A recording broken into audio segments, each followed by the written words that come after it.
ବନ୍ଧୁଗଣ, ପ୍ରତି ହିନ୍ଦୁ ଘର ଅଗଣାରେ ମା ବୃନ୍ଦାବତୀଙ୍କ ପ୍ରତିଷ୍ଠା କରାଯାଇଥାଏ। ମା ବୃନ୍ଦାବତୀଙ୍କୁ ସଂସାରର ସବୁଠାରୁ ପବିତ୍ର ବୃକ୍ଷ ବୋଲି ମାନାଯାଏ।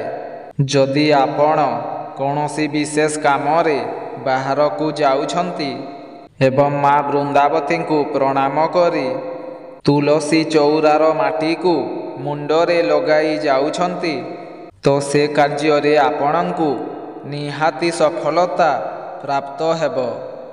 ଏମିତିରେ ବି କୁହାଯାଏ କି ଯଦି ଆପଣଙ୍କ ଛୋଟ ପିଲାକୁ କାହାର କୁଦୃଷ୍ଟି ପଡ଼ିଯାଇଛି, ତେବେ ଆପଣ ତୁଳସୀ ଚଉରାର ମାଟି ଟିକିଏ ନେଇ ପିଲା ମୁଣ୍ଡରେ ଲଗାଇଦେଲେ ପିଲା ଉପରୁ କୁଦୃଷ୍ଟି ହଟିଯିବ।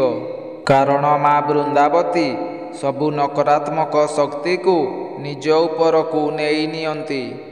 ଯଦି ଆପଣଙ୍କ ଛୋଟ ପିଲାକୁ ବାହାରକୁ କୁଆଡ଼େ ବୁଲାଇବା ପାଇଁ ନେଉଥିବେ, ତେବେ ତୁଳସୀ ଚଉରାର ମାଟି ଟିକେ ପିଲା ମୁଣ୍ଡରେ ଲଗାଇ ଦିଅନ୍ତୁ। ଏମିତି କଲେ ଛୋଟ ପିଲାକୁ କାହାର କୁଦୃଷ୍ଟି ଲାଗିବ ନାହିଁ। ବନ୍ଧୁଗଣ, ତୁଳସୀ ବୃକ୍ଷର ଅନେକ ମାହାତ୍ମ୍ୟ ରହିଅଛି। ତୁଳସୀ ଏକ ପବିତ୍ର ବୃକ୍ଷ ସହ ଏକ ଔଷଧୀୟ ବୃକ୍ଷ ମଧ୍ୟ ଅଟେ। କେବଳ ଯେ ଘରର ସ୍ତ୍ରୀ ଲୋକମାନେ ତୁଳସୀ ପୂଜନ କରିବେ ତାହା ନୁହେଁ, ଛୋଟରୁ ବଡ଼ ଘରର ପ୍ରତ୍ୟେକ ସଦସ୍ୟ ତୁଳସୀଙ୍କୁ ପୂଜା କରିବା ଉଚିତ। ଶ୍ରୀମଦ୍ ଭାଗବତରେ ଲେଖାଅଛି ଯେ ଉତ୍ୟମ୍ ଭାଗବତ ନିତ୍ୟମ୍ କୃତମ୍ ଯ ହରେ ଚିନ୍ତନମ୍ ତୁଳସୀ ପସନମ୍ ଜୈବ ଘେନୁନା ସେବମ୍ ସମମ୍।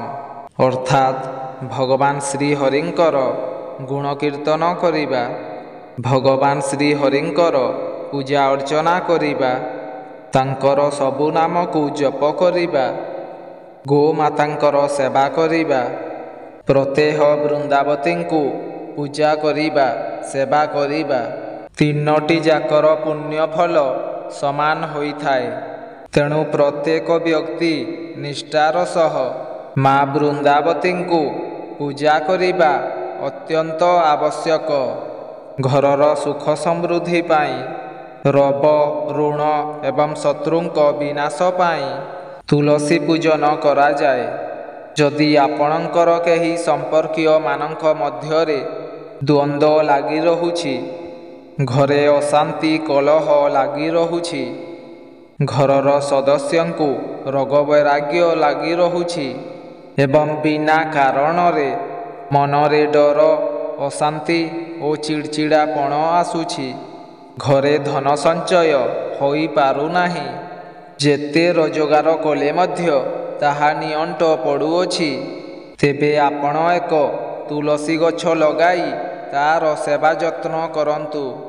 ଦେଖିବେ ଏହି ଯେଉଁ ସମସ୍ୟା ରହିଛି, ସବୁକିଛି ଧୀରେ ଧୀରେ ସମାଧାନ ହୋଇଯିବ।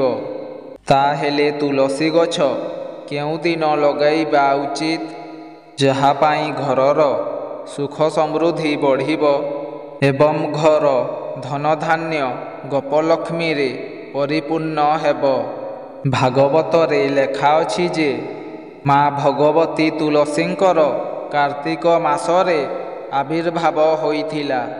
ତେଣୁ ଯଦି ଆପଣ ଏହି କାର୍ତ୍ତିକ ମାସ ପୂର୍ଣ୍ଣିମା ତିଥିରେ ଗୋଟିଏ ତୁଳସୀ ବୃକ୍ଷ ରୋପଣ କରି ତା'ର ସେବା କରିବେ, ତ ଏହାଦ୍ୱାରା ଆପଣଙ୍କର ଘରେ ଥିବା ନକାରାତ୍ମକ ଶକ୍ତି ଦୂରେଇଯିବ। ଆପଣଙ୍କ ଘର ଧନଧାନ୍ୟରେ ପୂରି ଉଠିବ, ରୋଗ ବୈରାଗ୍ୟ ଦୂର ହେବ, ଅଶାନ୍ତରୁ ଶାନ୍ତ ବାତାବରଣ ସୃଷ୍ଟି ହେବ। ଆହୁରି ମଧ୍ୟ କୁହାଯାଏ ଯେ ତୁଳସୀ ଶ୍ରୀଜଗନ୍ନାଥଙ୍କୁ ଅତ୍ୟନ୍ତ ପ୍ରିୟ ହୋଇଥାଏ। ତେଣୁ ଯଦି ଆପଣ ମା ବୃନ୍ଦାବତୀଙ୍କର ପୂଜା ଅର୍ଚ୍ଚନା କରିବେ, ତେବେ ଆପଣଙ୍କୁ ସିଧା ସିଧା ଶ୍ରୀଜଗନ୍ନାଥ ମହାପ୍ରଭୁଙ୍କର ଆଶୀର୍ବାଦ ଓ କୃପା ଦୃଷ୍ଟି ପ୍ରାପ୍ତ ହେବ। କାର୍ତ୍ତିକ ମାସ ପୂର୍ଣ୍ଣିମା ଦିନ ଆପଣ ନିଜ ଘର ଅଗଣାରେ ତୁଳସୀ ଗଛଟିଏ ଲଗାନ୍ତୁ ଏବଂ ତା'ର ନିଷ୍ଠାର ସହ ପୂଜା ଅର୍ଚ୍ଚନା କରନ୍ତୁ। ଏହାପରେ ଦେଖିବେ ଯେ ଆପଣଙ୍କର ଜୀବନ ସୁଖ ଶାନ୍ତିରେ ଭରି ଉଠିବ। ସକାରାତ୍ମକ ଶକ୍ତିର ସଞ୍ଚାର ହେବ। ଏହା ବ୍ୟତୀତ ପଦ୍ମ ପୁରାଣରେ ସୁନ୍ଦର ଭାବରେ ବର୍ଣ୍ଣିତ ଅଛି କି ପାର୍ବଣ ସମୟରେ ଶ୍ରାବଣ ମାସରେ ସଂକ୍ରାନ୍ତି ଦିନରେ ତୁଳସୀ ଗଛ ଯଦି ଆମେ ଲଗାଉଛେ ତାହାହେଲେ ଆମ ଘର ଦରିଦ୍ରତା ଦୂର ହୋଇଯିବ। ତା ସହିତ ମା ଲକ୍ଷ୍ମୀଙ୍କର ଅପାର କରୁଣା ପ୍ରାପ୍ତ କରିବେ। ମା ବୃନ୍ଦାବତୀଙ୍କର ଶୁଭଦୃଷ୍ଟି ଆମ ଉପରେ ସର୍ବଦା ରହିବ। ପ୍ରଭୁ ଶ୍ରୀ ଜଗନ୍ନାଥଙ୍କର ଆଶୀର୍ବାଦ ଆମେ ପ୍ରାପ୍ତ କରିବା, ଯାହାଦ୍ୱାରା ଆମ ଘର ଭଣ୍ଡାର କେବେ ଖାଲି ହେବ ନାହିଁ। ତେଣୁ ଆପଣମାନେ ଏହି ଯେଉଁ ଦିନଗୁଡ଼ିକ ମୁଁ କହିଲି ସେହି ଦିନମାନଙ୍କରେ ତୁଳସୀ ଗଛଟିଏ ନିଶ୍ଚୟ ରୋପଣ କରନ୍ତୁ ଏବଂ ଚମତ୍କାରୀ ଶୁଭଫଳ ଲାଭ କରନ୍ତୁ।